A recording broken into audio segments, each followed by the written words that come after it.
Hola chicos, buenas noches. Pues damos por comenzada nuestra clase. Angélica, bienvenida. Muchas gracias por su asistencia.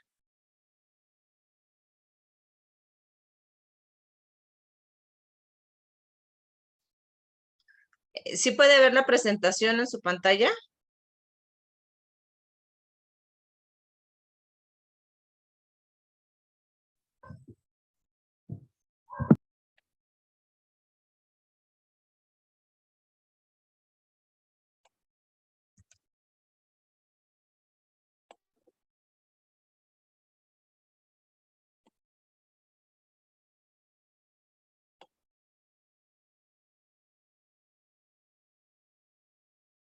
¿Sí logra escucharme, Angélica?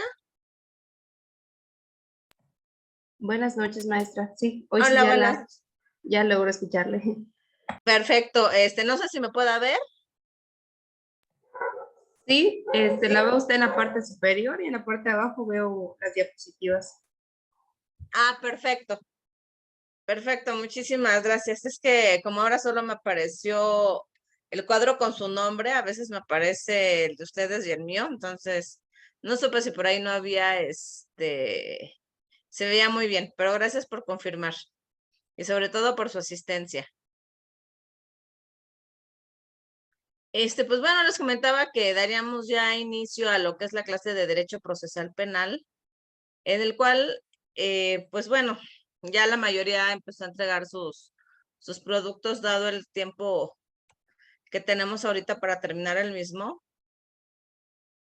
Ahora sí que yo soy la licenciada Ana González, su asesora virtual en esta materia. Vamos a llevar una orden del día para tratar de que no sea tan extenso. No nos podemos extender un poquito más de las 9, ya que el sistema es así como que de 1 hora nada más que nos da la licencia. Entonces, pues antes que nada, en base a nuestra orden del día, bienvenida. Esperemos que se incorpore alguien más del grupo.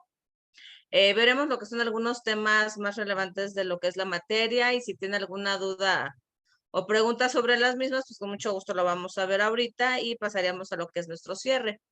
Pero antes que nada, bueno, ¿qué viene siendo el derecho procesal penal? Y es el conjunto de disposiciones jurídicas que organizan el poder penal estatal para realizar o aplicar las disposiciones del ordenamiento punitivo. Para ello, estructura normativamente el aparato de investigación y juzgamiento y los procedimientos seguidos desde que se tiene información sobre un hecho que pudiera ser constitutivo del delito. Nosotros hemos escuchado mucho y se decía que lo que es el derecho procesal civil era la columna vertebral de todo el derecho. ¿Por qué? Porque tal cual se llevaba el procedimiento civil, así se llevaba el procedimiento en todas las ramas del derecho. Obviamente ahorita el derecho penal quedó fuera ya de ese esquema, de esa idea, puesto al nuevo sistema de justicia que tenemos actualmente. Entonces, si se dieron cuenta, vieron algunos términos en los productos que fueron realizando, como lo que es la averiguación previa, que ya no se utiliza, son carpetas de investigación desde las reformas del 2008 y sobre todo ya de su aplicación unánime a partir del 2016, que esto se fue dando paulatinamente, en algunos estados fue antes, en otros después. Pero bueno, la idea era precisamente cambiar este sistema poco a poco y poder ir aprendiendo de ello. Entonces, el anterior sistema ahorita prácticamente ya es histórico, únicamente se aplica como un comparativo y como un antecedente del sistema que tenemos actualmente. Entonces, hay que tener mucho cuidado en ese sentido con los temas, de no llegarnos a confundir. Por ahí hay un producto que habla de la instrucción y de la preinstrucción, que ese era del anterior sistema. Digo, obviamente al estar así la antología en la plataforma, pues bueno, no se puede decir, ay, está mal, es un 0 de calificación, no, porque de hecho de todos modos están viendo lo que son las definiciones, simplemente que ahorita pues no se encuentran en uso. ¿Qué va a comprender lo que es ahorita el derecho procesal penal? Independientemente de que ya sabemos que el derecho procesal es un acto punitivo, o como se conoce el ius puniendi, que es la facultad que tiene el Estado para poder castigar a aquellas personas que cometen delitos o los actos que van en contra de la norma, es decir, los códigos penales o los códigos sustantivos. Pues obviamente todo tiene un procedimiento. Inicialmente, pues va a ser con la querella o con la denuncia, que no es lo mismo. Tiene sus diferencias y sus particularidades. Pero para ello, ahorita el Ministerio Público en primera debe de determinar si lo que nos estamos querellando o estamos denunciando es un acto o no constitutivo de delito.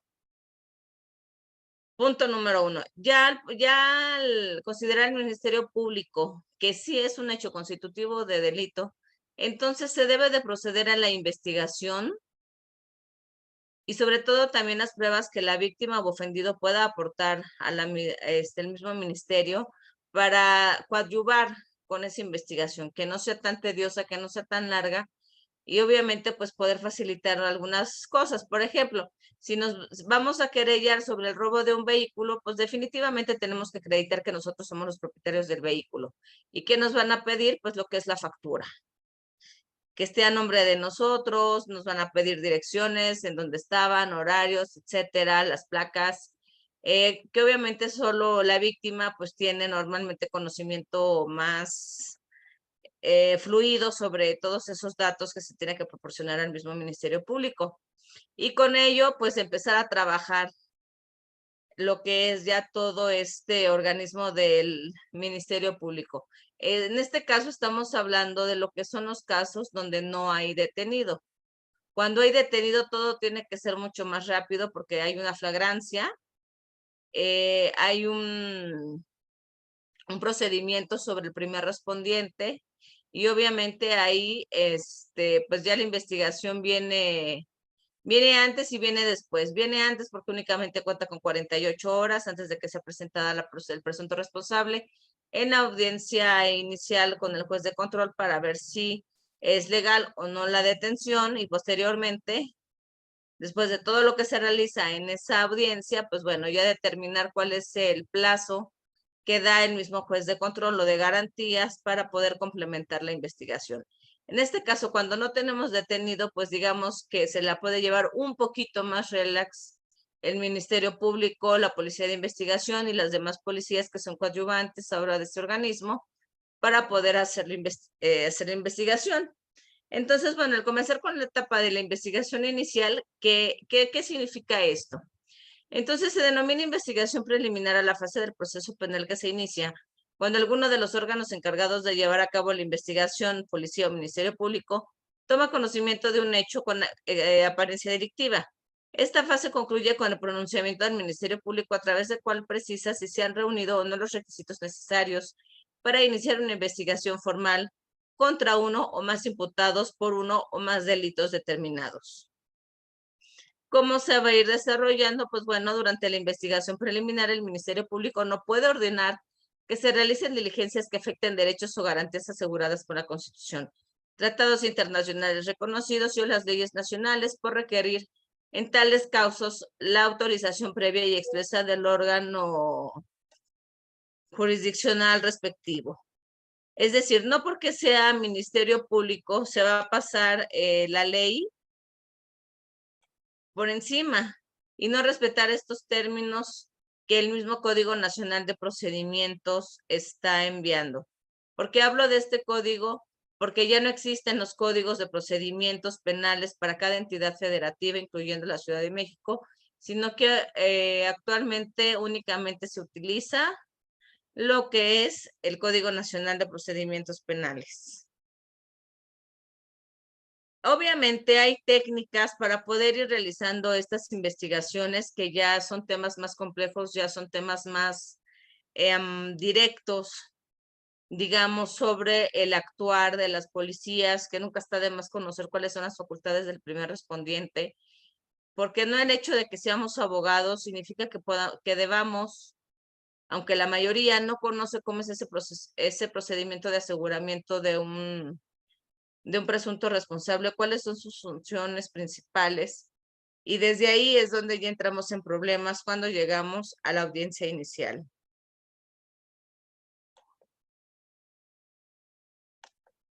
También hemos visto que tenemos lo que son las salidas alternativas al juicio, los criterios de oportunidad arreglada, la suspensión condicional del proceso, la conciliación y el procedimiento abreviado. Aquí hay que tener mucho cuidado con cada uno de ellos. ¿Por qué? Porque cada uno, el mismo código señala sus propios requisitos para que se puedan dar. Y siempre y cuando las dos partes estén de acuerdo, con que una no esté de acuerdo, sea quien la solicite, ya sea el presunto responsable, o sea la víctima o el ofendido. Si la otra parte no decide llevar a cabo una salida alternativa, una salida alterna, entonces no se puede llevar a cabo. Pues esto sí es muy, muy importante. Y además de que se pide de que cuando se haya cometido el delito no haya existido violencia, que no haya lesiones, que se haya sido, digamos, como que un robo tal vez muy discreto o algún otro delito donde no haya existido la violencia. Normalmente siempre se busca conciliar, buscando en cada una de ellas un acuerdo reparatorio en cuanto a la reparación del daño. Aquí es donde se pueden poner de acuerdo las partes para ver si llegan a algún acuerdo o no. Si no llegan a ningún acuerdo, pues entonces se va a continuar con las etapas del mismo juicio. El procedimiento abreviado, aquí hay que tener mucho cuidado porque es prácticamente que el abogado le diga a su defendido, ¿sabes qué? Declárate culpable y te van a rebajar la condena. Pero aquí algo muy importante es que nosotros como abogados debemos de saber analizar un delito. Es decir, poder identificar lo que es la conducta, tipicidad, antijuricidad, las condiciones objetivas de la punibilidad, tanto en sus aspectos positivos como negativos. ¿Por qué? Porque si el Ministerio Público, por la carga de trabajo que tiene, se llega a equivocar, probablemente pueda decir a esta persona se le va a acusar o se le va a imputar el delito de un homicidio doloso. Y si analizamos bien el caso, podemos encontrar que sea un homicidio culposo. Entonces, ¿qué puede esto representar? De antemano, una menor condena, pero muchas veces podemos lograr que la sentencia sea absolutoria. Es decir, sí se cometió el delito, pero hubo una legítima defensa y no hubo un exceso por lo cual no se tomaría en cuenta como un delito doloso, sino culposo. Pero si como abogados no lo sabemos hacer y le decimos al defendido, sabes que mejor declárate culpable y en vez de 10 años igual y te dan 7, pues en este caso nosotros mismos le estaríamos echando como que la soga al cuello y no estaríamos nosotros actuando con ética y con responsabilidad ni haciendo bien nuestro trabajo.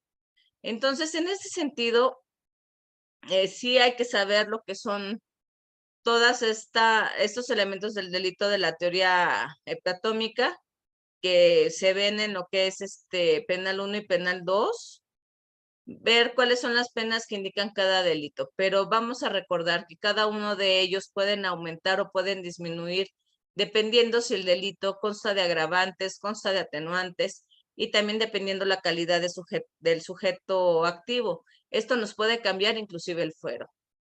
Otro punto que es muy importante, saber distinguir cuando un delito es del fuero federal y cuando es del fuero local.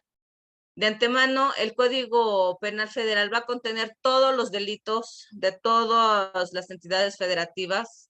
¿Por qué? Porque se puede aplicar de manera supletoria, al igual que que el Código Civil Federal. Pero hay delitos que en algunas entidades se pueden cometer o digamos que existen, pero en otros no. Un ejemplo de ellos es el robo de abigeato. Muchos ni siquiera lo han escuchado mencionar, pero existe lo que es sobre todo en las orillas y en el norte del país, que es el robo de ganado. Pero si se lo preguntan inclusive a un abogado de la Ciudad de México, van a decir, ¿y eso qué es? ¿O dónde existe? ¿Por qué? Porque aquí no se acostumbra a tener ganado. Entonces, no lo vamos a contemplar y se va a equiparar únicamente a un simple robo si alguien llega a tener, no sé, una vaca, por decirlo así. Entonces, por eso es que no se ha unificado el Código Penal, al igual que Código de Procedimientos Penales. Pero, repito, sí es muy importante analizar todo lo que son los elementos del delito, todo lo que son los elementos de la teoría, de cuántas personas participaron, cuántas víctimas hay, si fue doloso, si fue culposo, en cuántos actos se llevó a cabo el delito, si son unisubjetivos, si son plurisubjetivos. Es decir, son muchos los elementos que analizan no solo la autoridad, sino que nosotros también, como defensa en este caso, o como abogados coadyuvantes del Ministerio Público, debemos de conocerlos. ¿Por qué? Porque obviamente también el Ministerio Público son seres humanos, tienen una carga de trabajo excesiva y pues por ahí se pueden llegar a equivocar, entonces es cuando nosotros podemos entrar o aprovechar según sea el caso y el tipo de delito el que nosotros hayamos decidido llevar. Entonces tenemos que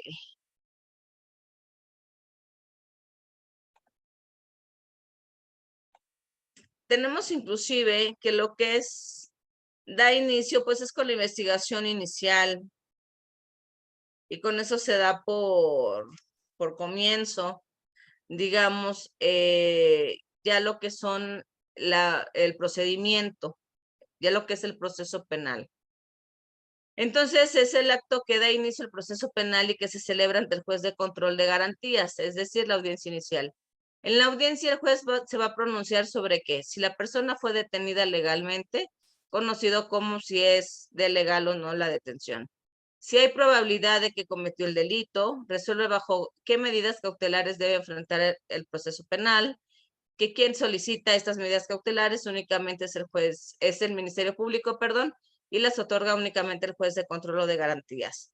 ¿Y cuál será el plazo para que el Ministerio Público y la defensa concluyan con sus investigaciones complementarias? Es decir, el tiempo que da el juez de control para que el Ministerio Público pueda terminar de hacer sus diligencias y de igual forma, si hay abogado defensor o abogado coadyuvante, pues también luego lo hacemos de investigadores para poder ver qué pruebas son las que podemos aportar, ya sea a favor o en contra de.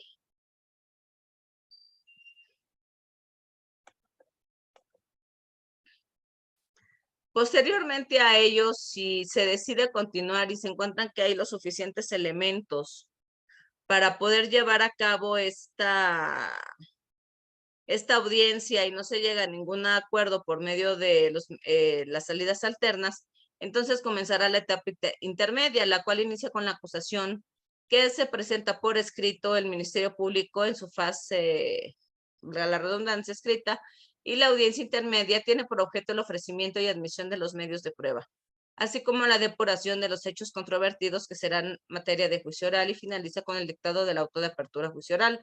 En nuestro concepto, es la acusación que presenta el Ministerio Público la que tiene comprobada una teoría del caso. Por ende, la visión estratégica de cómo se va a afrontar el caso con miras a llegar a juicio oral, y esta visión debe girar en torno a los hechos. Aquí vale hacer la aclaración que tanto la audiencia inicial como la audiencia intermedia tiene ciertas formalidades, al igual que la audiencia de control, es decir, digamos que hay como si fuera un sketch, un diálogo, por llamarlo de alguna manera, en el cual, pues, entra el secretario, les pide a las personas que se pongan de pie, entra el juez, se le va a preguntar, se van a verificar los derechos constitucionales de las partes, si se los explicaron, si no se los explicaron, entonces lo va a hacer en ese momento. ¿Por qué? Porque no se pueden pasar por altos los mismos procedimientos que da la Constitución Política de los Estados Unidos Mexicanos. Entonces no nos podemos brincar ninguno de estos principios y dejar en estado de indefensión a ninguna de las partes. Recuerden que entonces habría una falta al debido proceso y si hay un imputado, entonces quedaría libre. La etapa intermedia es trascendental, tiene por objeto el ofrecimiento, la admisión y depuración de medios de prueba, así como la depuración de aquellos hechos que las partes desean presentar ante el juez de control. Fase oral, audiencia intermedia. En un juicio oral, permite tener la oportunidad de controvertir aquellas pruebas que por su estrategia en la teoría del caso deseen que no les sean admitidas a la contraparte, así como la autorización de acuerdos probatorios. También se llama etapa de preparación a juicio oral, ya que es una etapa filtro descongestionador en todos los sentidos y no únicamente en aquellos casos en donde las partes pretendan llegar a juicio oral, sino también se orientan por estrategia hacia otra vía como puede ser un procedimiento abreviado. En ella se permite que las partes redireccionen su causa hacia una solución distinta al juicio oral. Tan importante etapa en materia de descongestión e igualdad que generalmente se informaba, enseñaba de manera rápida y desde un punto de vista administrativo, y si bien es cierto que esta tiene un enfoque administrativo o también llamado de forma y constituye un filtro importante a nivel probatorio. ¿Qué es lo que va a pasar en esta etapa intermedia? Se van a ofrecer las pruebas y normalmente quien se destapa un poco más es el Ministerio Público porque empieza a dar a conocer lo que es su teoría del caso, que es el punto medular de la audiencia de juicio oral. Entonces, muchas veces esta es una oportunidad para la defensa para ir conociendo los avances y los adelantos que tiene el Ministerio Público. Obviamente, de toda actuación, el Ministerio Público debe de dar copias a la defensa y como defensa también tenemos que dar copias al mismo Ministerio Público de lo que vamos a presentar. Muchas veces se entregan pruebas que no son tan relevantes. Que si 30 personas conocían a fulanito, que qué opinión pueden dar de ellas y qué es lo que nos sirven únicamente para hacer tiempo y para engordar la carpeta de investigación. Entonces, en esta etapa intermedia, precisamente, por eso es descongestionadora, porque si estas pruebas no van a ser relevantes, no van a servir de gran cosa, de una vez se desechan. Las que no son tan graves, que no necesitan mayor técnica, que no son periciales, pues se van a desahogar en esa misma audiencia. Ya las que son técnicas que requieren la explicación de un perito, que son ya con tal vez fotografías, videos y demás pruebas que nos está permitiendo el mismo Código Nacional de Procedimientos Penales, entonces son las que van a ser reservadas para cuando se pase a la etapa de juicio oral, si es que en esta etapa, repito, no se llega a algún acuerdo con la contraparte en cuestión de la reparación del daño. Muy difícilmente se puede llegar a este acuerdo, sobre todo en los delitos sexuales y en los de homicidio. Sí se dan casos, pero son de los más raros realmente. En términos resumidos,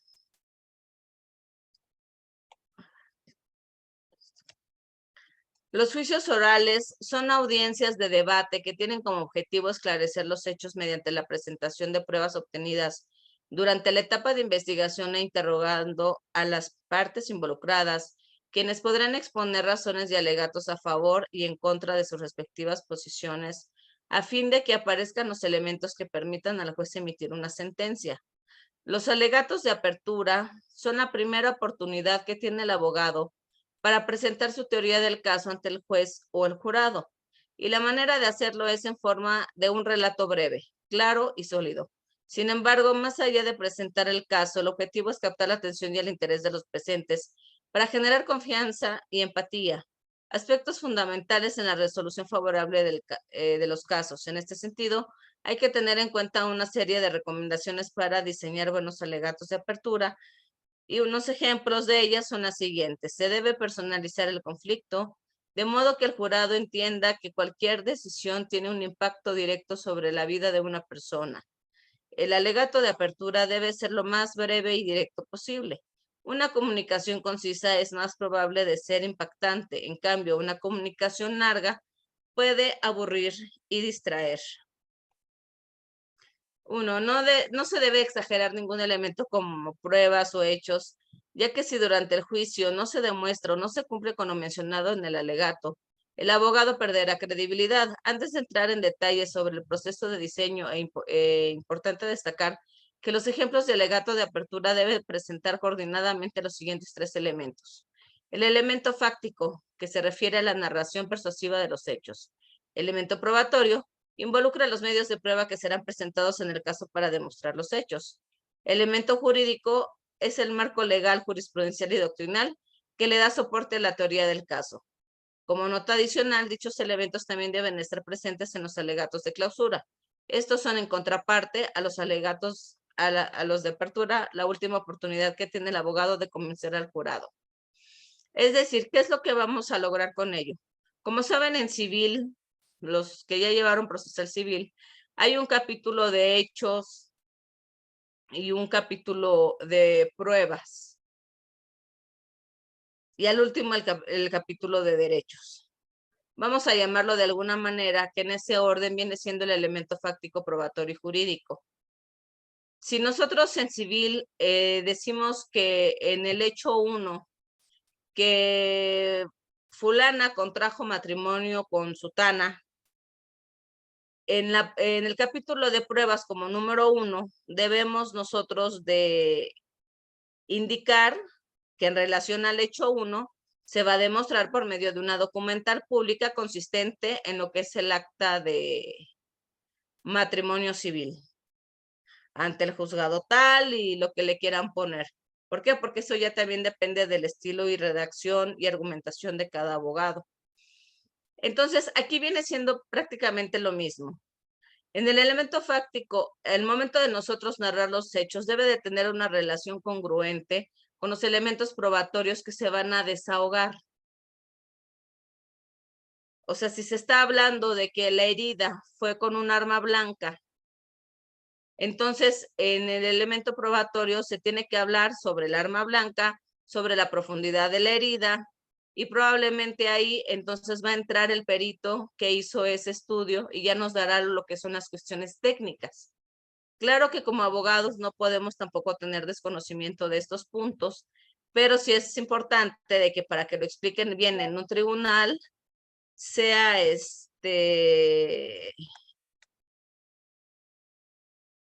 una manera más profesional, y nosotros pues no somos peritos en todas estas ciencias auxiliares del derecho. Como elemento jurídico, pues obviamente lo tenemos que basar tanto en el código sustantivo como en el adjetivo, es decir, el código penal de la entidad correspondiente donde estemos llevando el caso, más el código adjetivo, que es el Código Nacional de Procedimientos Penales, que sí viene siendo pues ya a nivel nacional. ¿Qué es lo que va a pasar dentro de esta teoría del caso? Tanto lo va a exponer la fiscalía como lo va a exponer el abogado. Se va a iniciar un interrogatorio, el cual va a constar de preguntas abiertas, y el contrainterrogatorio siempre va a constar de preguntas cerradas. Esto es muy importante, porque de lo contrario se pueden objetar y ser desechadas estas preguntas que nosotros empecemos a realizar. Obviamente, ya que se desahoga toda la audiencia de juicio oral, pues viene la deliberación de los jueces, que son 3, el Tribunal de Alzada, para decir si es condenado o es una sentencia absolutoria la que se va a conseguir para el imputado.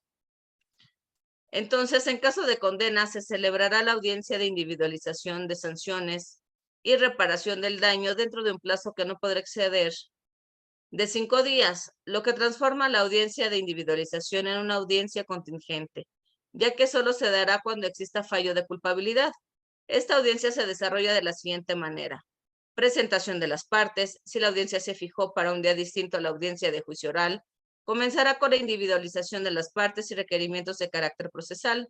La ausencia de la víctima que haya sido debidamente notificada no será impedimento para la celebración de la audiencia. Alegatos de apertura, que es la exposición de cada una de las partes respecto de la pretensión de la pena y reparación del daño de cada una de ellos. Primero lo hará el Ministerio Público, luego el asesor jurídico de la víctima y por último la defensa del imputado. Desahogo de los medios de prueba.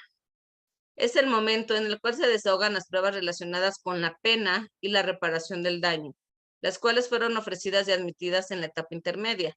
Los mismos se desahogan con las reglas del juicio oral de interrogatorios, contrainterrogatorios, introducción de evidencia material y objeciones, alegatos de clausura de las partes, que es la exposición final de cada una de las partes. Es la última oportunidad de convencer al tribunal de enjuiciamiento de sus pretensiones de pena y reparación del daño. Deliberación.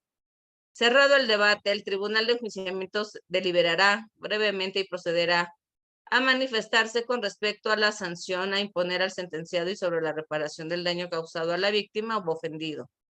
Asimismo, fijará las penas y se pronunciará sobre la eventual aplicación de alguna de las medidas alternativas a la pena de prisión o sobre su suspensión, e indicará en qué forma deberá, en su caso, repararse el daño. En esta audiencia, el asesor jurídico deberá, 1, explicar a la víctima o ofendido sobre el desarrollo de la audiencia de individualización de las sanciones y reparación del daño. 2, preparar el alegato de apertura y el proyecto de alegato de clausura, las cuales deberán de ir orientados a acreditar la reparación del daño. 3, realizar los interrogatorios y los posibles contrainterrogatorios de los testigos, peritos y de la víctima o ofendido, en caso que se hayan ofrecido en el escrito de acusación. Realizar los contrainterrogatorios de los testigos, peritos y del imputado ofrecidos por la defensa. Si se dan cuenta, pues sigue siendo una audiencia bastante completa, pero aquí ya va más encaminado únicamente a conseguir una pena y sobre todo la reparación del daño. ¿Por qué se habla de que es una audiencia de individualización de sanciones? Vamos a suponer que son 2 personas las que están siendo juzgadas, y obviamente estas 2 personas tuvieron 2 participaciones muy diferentes en la comisión del mismo delito. Por ejemplo, uno fue el autor material y otro fue el autor intelectual. Obviamente no van a tener la misma pena el que lo pensó, lo ideó, que el que lo llevó a cabo. Cuando hay complicidad, por ejemplo, bueno, es que Juan Pérez me dijo que iba a cometer tal delito o que lo cometió y yo no dije nada. Entonces ahí se estaría cayendo en un encubrimiento, pero únicamente se quedó callado. Entonces la pena no puede ser exactamente la misma. Otro de los puntos, independientemente de las penas que vienen señaladas en el código, siempre el juez va a considerar la edad del sujeto activo, la preparación académica, el estado socioeconómico, el estado emocional. ¿Por qué? Porque muchas veces puede ser una persona inimputable o haya cometido el ilícito en un estado, digamos, de miedo, que la misma ley lo clasifica en 3, como medio grave, grave y gravísimo, que puede nublar el entendimiento y la razón de una persona. Si es servidor público el sujeto activo y está en funciones, pues obviamente se agrava la pena.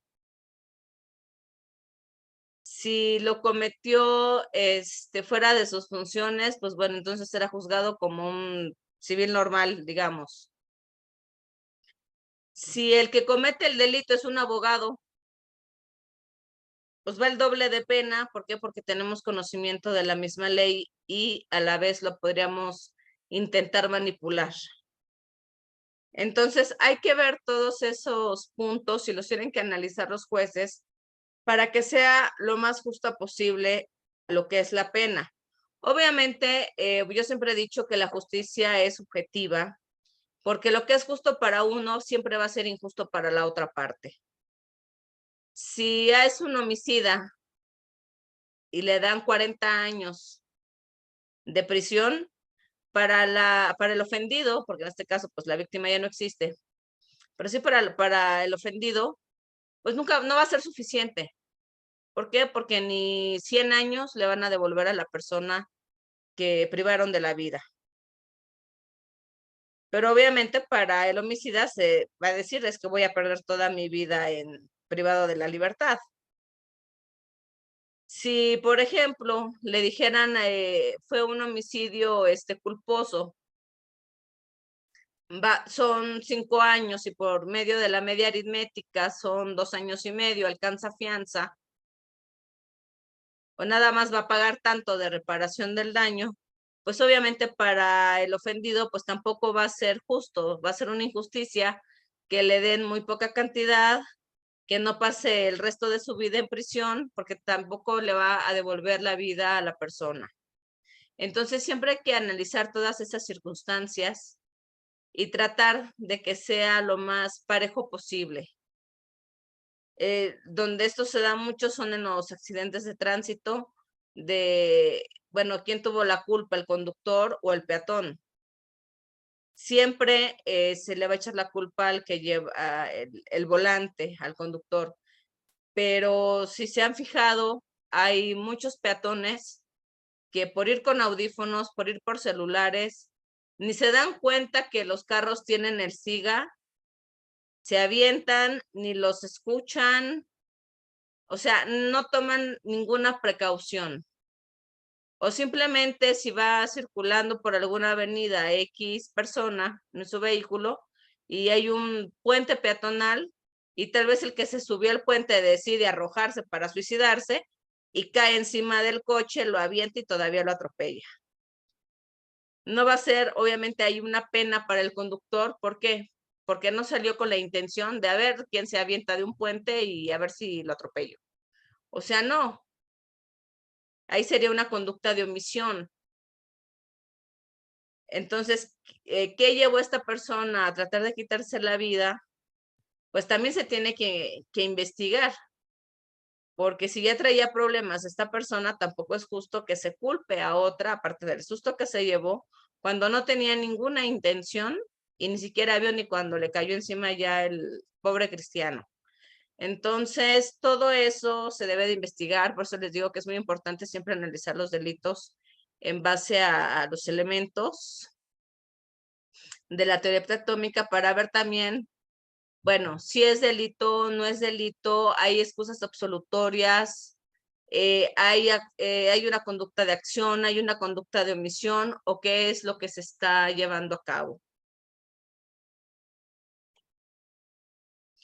Si el órgano jurisdiccional es colegiado, una vez emitida y expuesta la sentencia, será redactada por uno de sus integrantes. Los jueces resolverán por unanimidad o por mayoría de votos, pudiendo fundar separadamente sus conclusiones o en forma conjunta si estuviesen de acuerdo. El voto disidente será redactado por su autor. La sentencia producirá sus efectos desde el momento de su explicación y no desde su formulación escrita. Por último, el tribunal de juiciamiento, dentro de los 3 días siguientes a aquel en que la sentencia condenatoria quede firme, deberá remitir copia autorizada de la misma al juez que le corresponde a la ejecución correspondiente y a las autoridades penitenciarias que intervienen en el procedimiento de ejecución para su debido cumplimiento. Dicha disposición también será aplicable en los casos de las sentencias condenatorias dictadas en el procedimiento abreviado. Recuerde que en cuanto no sean oportunamente recurridas las resoluciones judiciales, quedarán firmes y serán ejecutables sin necesidad de declaración alguna.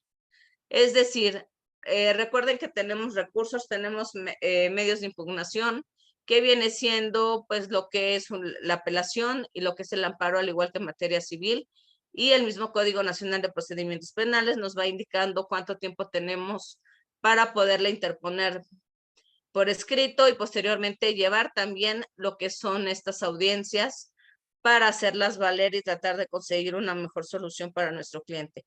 Ya sea aquí que apele de igual manera la Fiscalía o el Ministerio Público o que apele el abogado defensor. Cualquiera de las partes tiene ese derecho. ¿Dudas que tengan, chicos?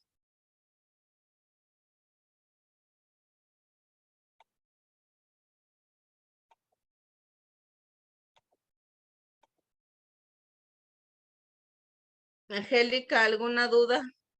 Hasta el momento no, maestra. De hecho, pues ya estuve estudiando en el transcurso del día las tareas que me faltaban y ya pues a ver más o menos cómo me va.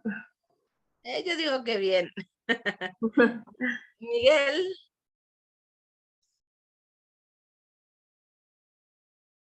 ¿alguna duda que tenga?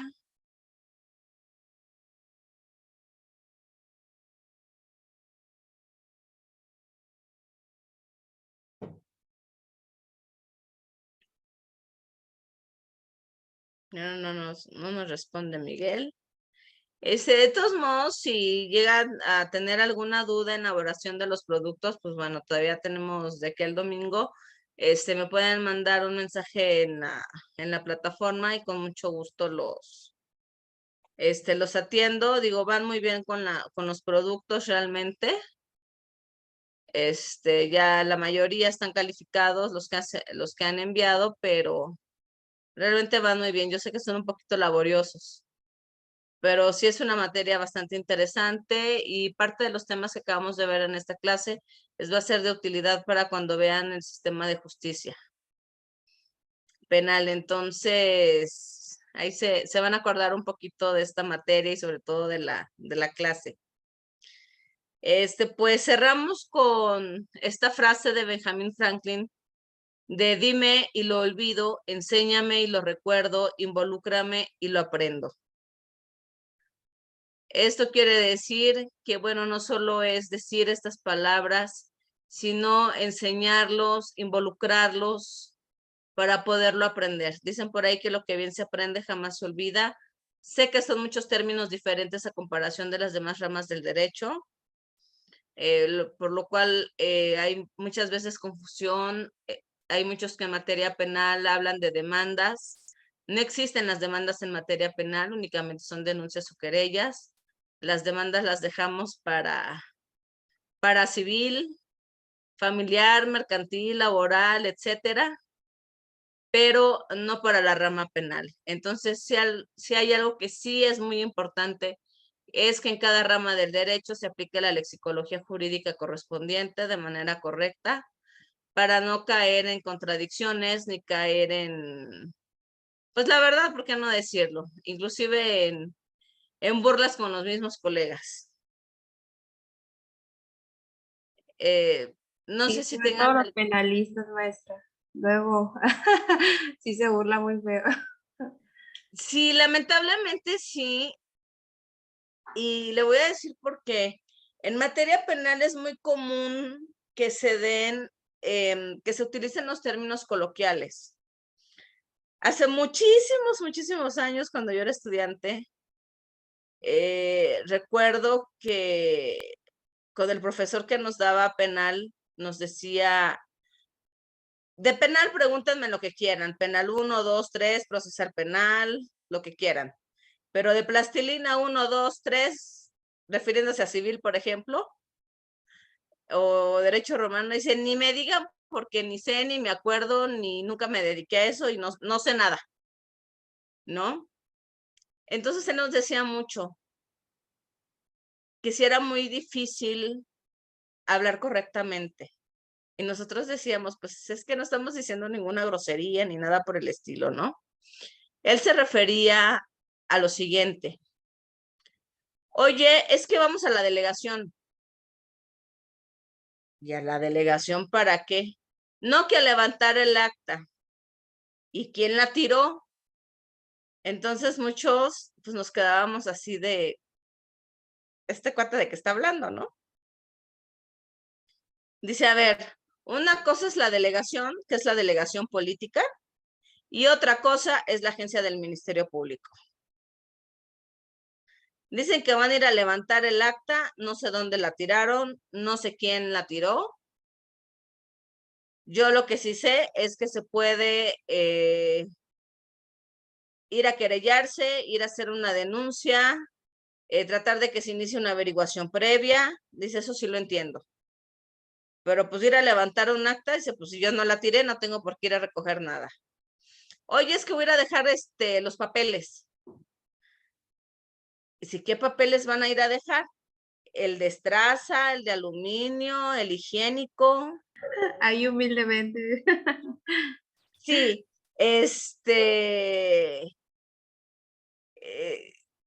la cartulina, o sea, ¿qué papeles van a ir a dejar?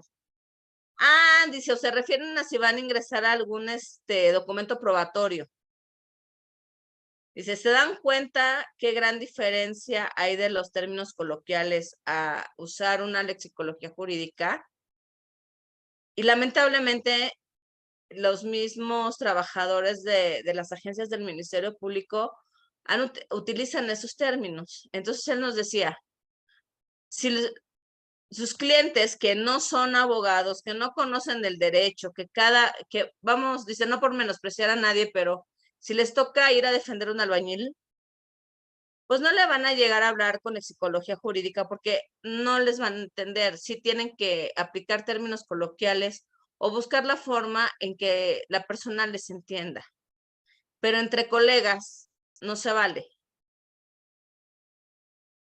Porque uno, aunque haya estudiado en la universidad A, en otro en la B y el otro en la C, se llevan las mismas materias. Tal vez unos ven unas cosas más que otras, pero los términos, los conceptos y los códigos son los mismos. Dice, pónganse a leer un código, en ninguna va a decir que van a ir a levantar un acta, en ninguna va a decir que van a ir a dejar papeles, en ninguna les va a hablar que tienen que ir a la delegación. ¿Por qué? Porque todo tiene su nombre y todo ha sido malinterpretado de una manera social. Entonces, sí hay que ir separando eso. Yo lo digo en mi ramo, dice, pero obviamente, pues eso sucede en todas las ramas del derecho, de eso sí me acuerdo, ya que no se acordaba de otra materia el señor. Si de eso sí me acuerdo, entonces deben de tratar de ubicar qué términos son para cada uno de de las materias. Hola, Hola, Miguel, ¿cómo está? ya tenía aquí problemas con el audio. No se preocupe. Una duda. Ujú. Precisamente en esto de la lexicología, dónde nos podemos ilustrar un poquito sobre estas diferentes lexicología? Depende de la rama, ¿no? Yo les recomiendo ahí sí conseguir un libro, por ejemplo, de McGraw-Hill. Sí, Tiene libros de lexicología jurídica y la verdad están muy digeribles. ok, ok, Por internet podrán conseguir algunos, pero yo he buscado y me remiten más que nada a frases en latín que se utilizan todavía en derecho penal, como el indubio pro reo, que es a favor del acusado, o la de prima tempo, prima jure, que se utiliza más inclusive para derecho civil y familiar, que es primero en tiempo, primero en derecho, pero realmente en la práctica ya no se utiliza tanto. Entonces, entre eso y entre un diccionario jurídico, sí la pueden armar muy bien, definitivamente. Y lo que sí les puedo recomendar es que si pueden conseguir un Código Nacional de Procedimientos Penales comentado. La verdad, esos están excelentes porque los llevan de la mano. O sea, la verdad explican con peras y manzanas cada uno de los artículos, las excepciones, porque obviamente siempre vamos a encontrar también esos peros dentro de la misma ley y son de mucha ayuda para tratar de ir cerrando esas lagunas legales que luego nos podemos llegar a encontrar. ok. Otra pregunta. Sí, Miguel. Cuando hablamos del juez en oral, aquí se comenta del tribunal de alzada. En civil es juez y en penal es tribunal de alzada. Em, se conoce como tribunal porque son salas independientes a donde se encuentran los jueces de control, por ejemplo. El Sí. juez de control únicamente va a tener conocimiento de los hechos en la etapa inicial y en la etapa intermedia. Y Y va a en el depurar. tribunal de alzada, que normalmente son en los centros de reinserción social, son tres jueces que son independientes, que nunca han visto el expediente, que hasta ese momento se van a dar cuenta de qué es lo que les está llegando, digamos, a las manos. Ok, Porque la idea era esa, ¿no? De que no sea el mismo juez que conociera de todo el procedimiento desde un inicio para evitar, pues, cuestiones de corrupción o que se ofrecían tanto, etcétera, etcétera. De hecho, fueron los principales motivos también para hacer este cambio de sistema de justicia penal. Entonces ahí sí ya hablamos que son 2 o 3 jueces. Por eso veíamos en la diapositiva que ya en el momento de que si la persona es encontrada condenada, que es culpable, entonces van a deliberar. Y si es unánime es porque todos votaron en el mismo sentido. Si hay 2 a favor y 1 en contra, pues bueno, se tendrá que fundamentar, se tendrá que explicar, pero va a prevalecer los votos de la La mayoría. mayoría, ¿no? Efectivamente. Y luego pasa al juez de sentencia, ¿no? Ellos, más que nada al juez, sí, al juez de ejecución de sentencias, ya para dar instrucciones al personal penitenciario, para que sea ejecutada la sentencia. Ok. Entonces vemos ahorita que hay más figuras, hay más trabajo por hacer, de alguna manera, pero con la finalidad, pues primeramente de que se respeten los derechos humanos, tanto de la víctima del ofendido como del, en este caso ya hablaríamos de un condenado, recordemos que la misma persona recibe un montón de nombres como las avenidas. Exacto. Entonces, eso también es muy importante que los podamos identificar, porque al decirnos un término ya podemos saber más o menos en qué etapa se refieren, pero pues si muchos lo dicen mal desde que lo detiene el policía, dijo, no, es que ya es el culpable, ya es el imputado, cuando ni siquiera lo presentan al Ministerio Público, bueno, pues ya pobre fulano quedó sentenciado, ¿no? Hay la importancia también, pero sí efectivamente, o sea, es el juez de control de garantías, los jueces del Tribunal de Alzada, los jueces para la ejecución ya de la sentencia penitenciaria, o sea, ya todas las demás formalidades para que se pueda llevar a cabo esa sentencia. Y los plazos, se supone que, por ejemplo, para el juicio son 6 meses, ¿no? Efectivamente, obviamente hay excepciones también, dependiendo del tipo de delito, dependiendo las pruebas que se puedan algunas tardar más y que realmente se consideren importantes. Por eso les comentaba que sí es muy importante que si se puedan llegar de un Código Nacional de Procedimientos comentado, porque la verdad explica con peras y manzanas estas excepciones que también nos encontramos esas reglas, ¿no? De que si no puede pasar una investigación complementaria, un decir de 3, 4 meses, ¿cuáles son los casos en los que sí pueden llegar hasta un año, por ejemplo? De acuerdo. Entonces, digo, si en una clase, pues obviamente 1 hora no nos alcanzaría como para revisar todo el código, y menos si es comentado. Y la verdad, eso es de leerlo con calmita, de decir, tengo 1 hora como que no tengo nada que hacer, me voy a poner a echarle un ojo, nos explica inclusive cada principio de legalidad, cada principio y derecho humano de la Constitución, lo repite el Código Nacional de Procedimientos, a qué se le va a llamar una cosa, a qué se le va a llamar otra, el por qué. O sea, hay muy, muy, muy buenos códigos comentados que vale la pena que esos sí los tengan en físico y no en digital. Ok. Entonces, el de Maraperao Gil Para la psicología jurídica, el de Magro y Gil. y para el código comentado. Ese sí es parejo, pero si gusta, mire, hay unos que están en la librería de la Suprema Corte de Justicia. Ujú. Esos son muy buenos. Ok.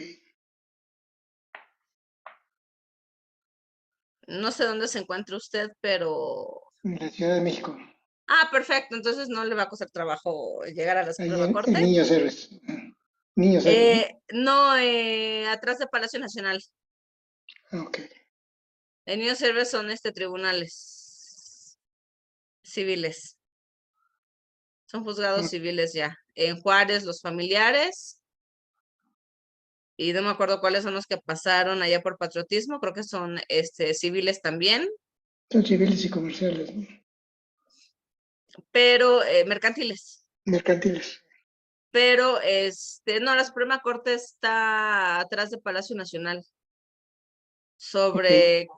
Creo que 20 de noviembre. No sé, bueno, lo La que buscamos. baja hacia el Zócalo de Pino Sí. Suárez. Ok. Creo que es 20 de noviembre, ahí se encuentra la Suprema Corte de Justicia, tienen su propia librería y la verdad hay libros muy buenos. Inclusive hay cursos que muchos son gratuitos y Sí, algunos son en línea. yo tomé el de jurisprudencias. Sí, porque luego entenderlas no es nada sencillo. No, nada más para decir dónde están o las épocas y cómo, Sí, cómo no, ver y de hecho desde los títulos que están al revés. eso no lo dicen, pero bueno, No lo está bien. dicen, pero así lo ponen, que están como que al revés los títulos, entonces ahí luego podemos quedar en un poquito de confusión. Pero sí, digo, vale la pena estos cursos de la Suprema Corte y la verdad la librería, así un día que si no tiene nada que hacer, irse a dar una vuelta, tal vez a ver costos, qué tipo de libros tienen, así como que a ver qué hay, o cuando hay cuando hacen la feria del libro, Ajá, sí, siempre hay stands de libros jurídicos sí. y hay unos muy buenos. Creo que hasta por internet los venden. Algunos sí, pero bueno, yo ahí sí soy más de la idea de De verlos irlo a ver físico. físicamente, para ver de qué se tratan, porque hay lecturas que luego son muy rebuscadas, son muy pesadas, y hay unas que son muy digeribles, y no por eso significa que uno tenga mayor o menor calidad que los demás. Pero sí son muy buenos. Luego sí hay Sí, como que 2, 3 stands de librerías jurídicas. Había una, no sé si siga, en, eh, en el Metro Pino Suárez, en la parte de abajo ya ve que como que pusieron muchos locales. Yo sí, hay veces iba y pagaba boleto, pero nada más para ir a buscar libros. Aunque no me subiera al metro, ya me salía por otro lado. Pero había unas librerías muy buenas, los daban muy económicos, luego tenían descuentos. Y pues bueno, ahí no decían nada por estarlos ojeando a ver cuál era el que me interesaba dependiendo de la materia que llevaba. exacto, sí. Pero sí, digo, si está usted aquí en la Ciudad de México, vale mucho la pena poderse dar vuelta en eso. Ok, sí, porque sí, hay muchas dudas y bueno, esos pequeños detalles son los que, y bueno, ya, aunque ya no se usa, hay gente que por sentirse muy ribombante comienza a soltar muchos términos en latín, ¿no? Efectivamente, el problema es que actualmente luego los previenen ya en los juzgados. O sea, ahí es tanta la carga de trabajo que tienen que así como que mientras más concreto se sea, mucho mejor. Digo, antes sí me tocó ver demandas todavía que venían en latín, ¿no? Y a decir, bueno, si con trabajos lo traduzco en inglés. En latín no sé ni qué rayos dice. Entonces, como fue cayendo esto en desuso, Ok, ya ni en las universidades me enseñaban, pues se fue perdiendo esa costumbre, esa cultura realmente. Es muy poco los que llegamos a veces a utilizar alguna frase, pero sí las pueden encontrar en algún texto. eh, y ahorita ya muchas veces ni revisan todo el expediente. Y ahí cuando llegan a manos del secretario de acuerdos, así como que, a ver, ¿qué está pidiendo? ¿Qué está ofreciendo? ¿Concuerda? ¿No concuerda? Y sacan el acuerdo. O sea, ya sobre lo que van. Y ya si se pone uno a poner 4 hojas, a ver, abogado, está solicitando tal cosa, favor de resumirlo. Ofreció 5 testigos, reduzca el número. Nada más se le van a aceptar 2. Indique quiénes son. Y es todo el acuerdo. Entonces, ya por carga procesal, pues está resumiendo todo eso. Ok, Pero sí es bastante interesante. sí. Y más cuando uno está en medio. Efectivamente, efectivamente.